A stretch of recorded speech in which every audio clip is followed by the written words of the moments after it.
C'est l'histoire d'un dirigeant qui, estimant avoir perdu le contrôle de sa société, finit par perdre son contrôle fiscal.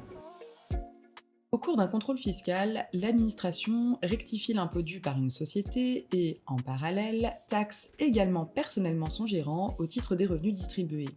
Ce que conteste le gérant, pour qui l'administration doit prouver qu'il est le maître de l'affaire.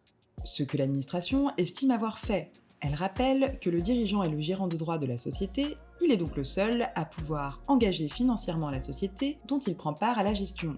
Mais le dirigeant fait remarquer qu'il n'était plus associé de la société au cours des années litigieuses, et qu'il ne pouvait donc prendre des décisions que sous le contrôle des associés. Et n'étant pas en mesure de gérer cette société sans aucun contrôle, il ne peut être présumé être le maître de l'affaire.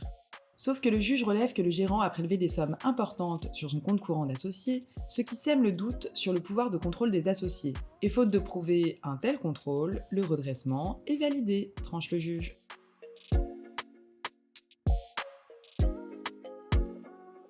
La notion de maître de l'affaire a été inventée par le juge de l'impôt pour permettre à l'administration de déterminer l'identité de la personne qui contrôle effectivement une entreprise et en tirer toutes les conséquences fiscales nécessaires.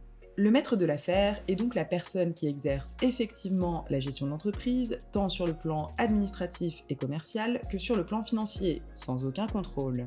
Cette notion est utilisée la plupart du temps par l'administration pour imposer entre les mains du dirigeant réel, le maître de l'affaire, des revenus regardés comme étant distribués par la société.